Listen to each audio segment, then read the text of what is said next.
What's going on, fishing freaks? I'm here today to bring you a little segment I'm going to call the plus and minus. It's my BFL recap.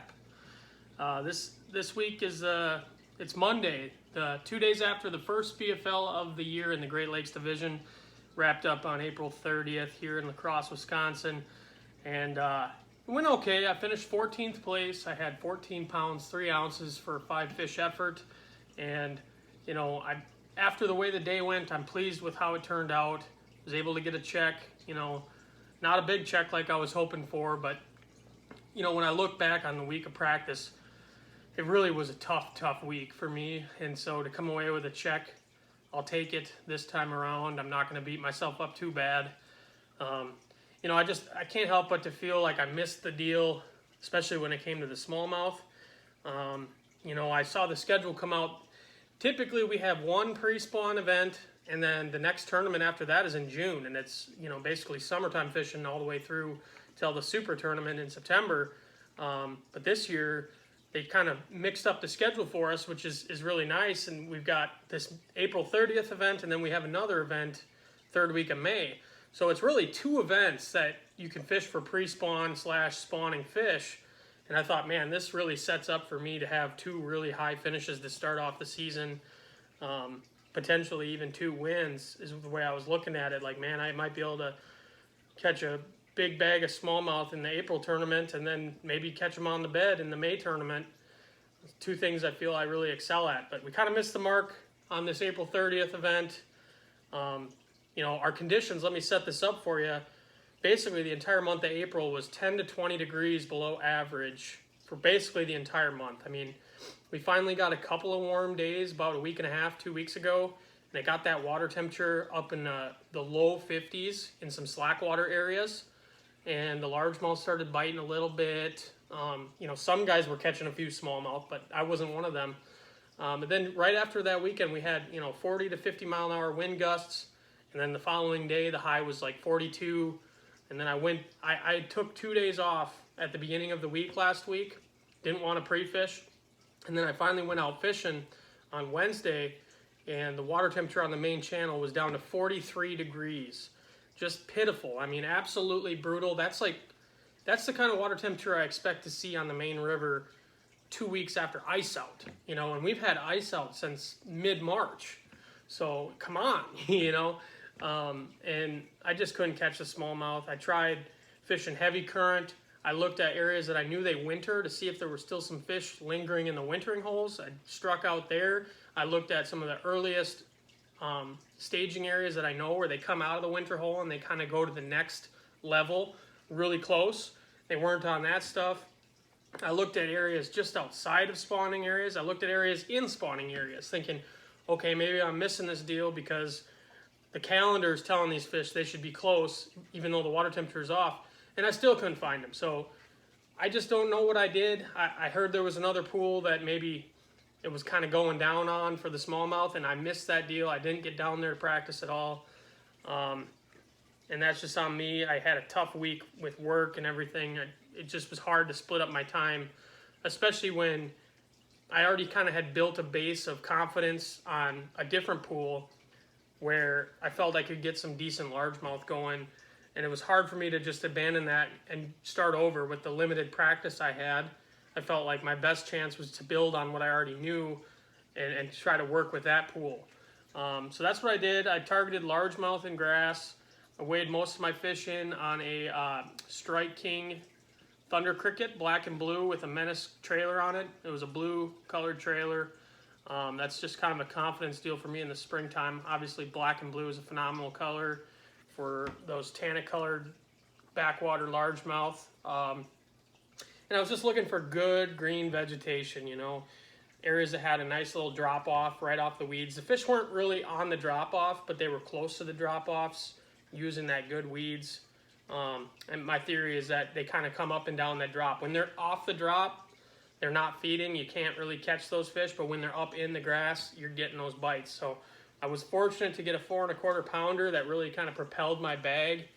And then, you know, I left that area about 11 a.m. I had 13 pounds in the box, and I went way down to the south end of Pool 8 area that I had a lot of confidence in. Just I didn't practice down there, but just from my history, you know, growing up in that area and fishing a lot down there, I thought I'll be able to figure something out, and it just wasn't happening. You know, I had about 2.5 hours.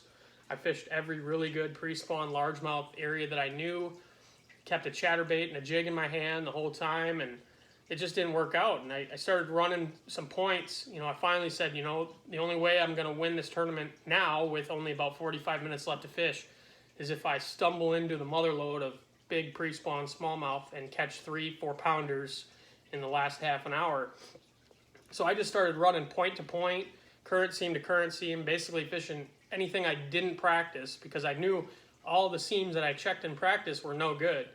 So I just started fishing seams that I hadn't seen yet this year, and about the 4th seam, I finally pulled up on a spot that had some fish and caught them pretty quick, and we had to go. I mean, it you know, ran out of time, but unfortunately they weren't the right fish anyway. It wasn't going to make a difference. Like, I wasn't going to win there even if I had another 2 hours to fish it.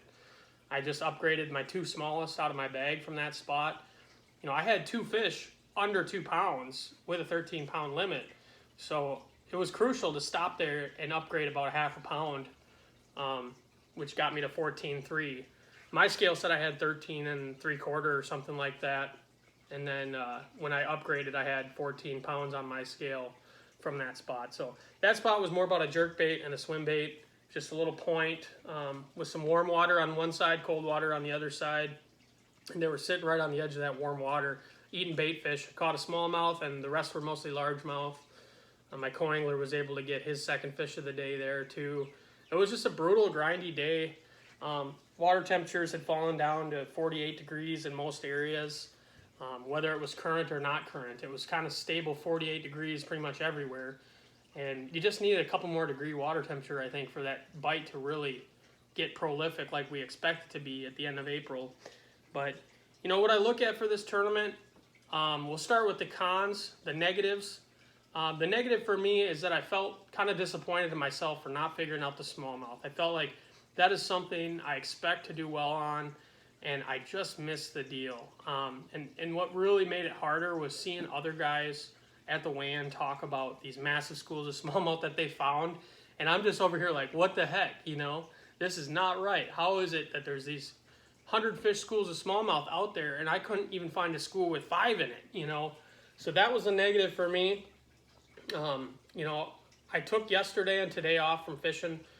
I'm definitely going to get out either tomorrow or Wednesday in my flat bottom and just go out and try to shake it off and try to find some smallmouth to give myself a boost, you know, confidence-wise. Like, okay, we missed the deal, but we still know how to find the smallmouth. We just need a little more time to find the exact locations they were at. So, but my plus from this week, this is more of a bigger picture thing for me.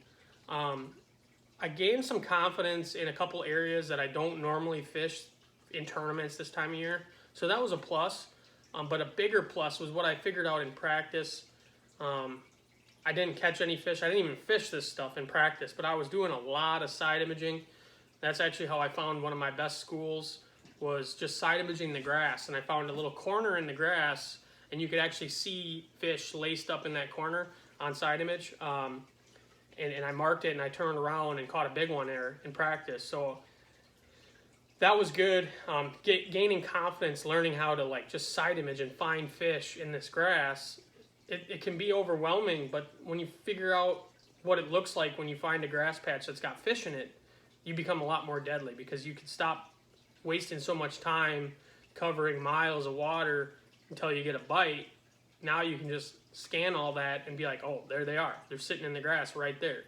So that was big, but a bigger thing for me was I found an area on a big flat that's got some rock on it. And I knew that there was rock in that area. I've got numerous rock piles marked, but the way the grass is growing this spring, it was very limited in the area that I was in. And that allowed me to see a lot more with my side imaging. So I kind of expanded on the rock piles I already knew about in this area and followed it. And man, I found a massive section of rock that extends for hundreds of yards. And there's stumps on it. There's patches of grass growing next to it. I mean, it's beautiful. And I know in another month and a half, 2 months, a lot of it's going to be covered up by heavy vegetation, and you won't be able to see that stuff on side image. So it was really a unique opportunity to get out there and learn this area that I think is going to play dividends for me in future tournaments at different times of the year.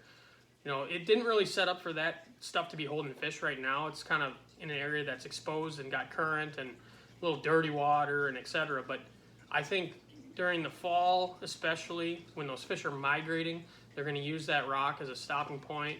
And I think on the right conditions with the right water level, even in the midsummer, I might be able to catch some giant bags on it.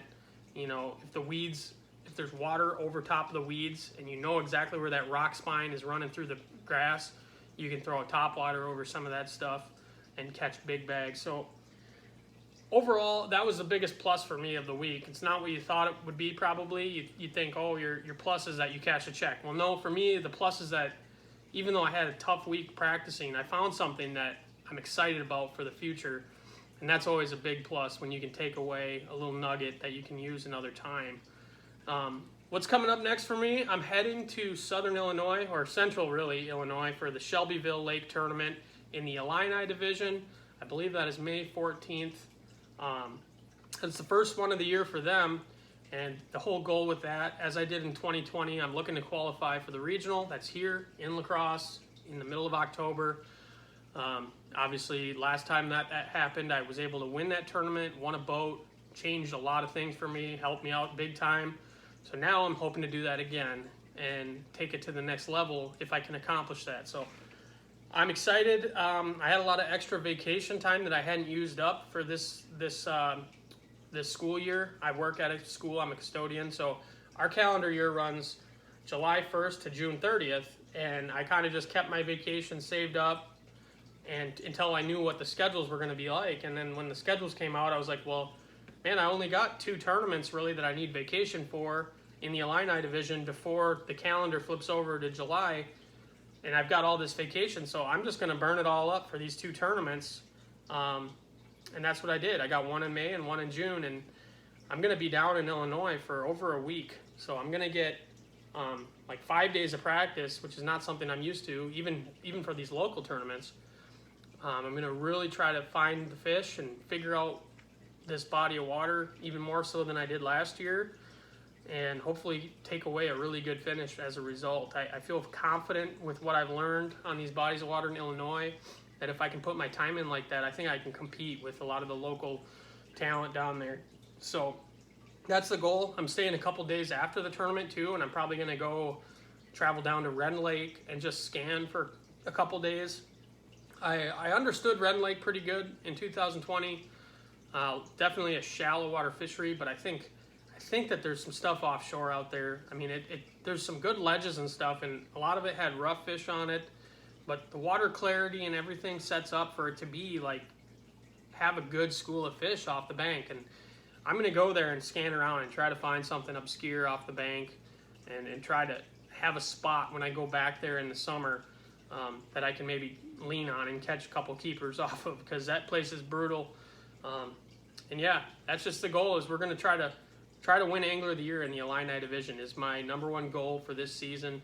Obviously, winning the regional is kind of the big goal, but you know, we can't win the regional if we aren't there. So I'm going to compete as hard as I can in the Illini Division, and like I said, it's motivating me to try to get an Angler of the Year in a different division. That would be something I could really hang my hat on. So it won't happen in the Great Lakes Division since I won't be fishing Winneconne as it overlaps with an Illini tournament. A little bummed out about that, but overall, I'm excited about what's coming down the pipes here, and I look forward to bringing you another recap after that Shelbyville tournament.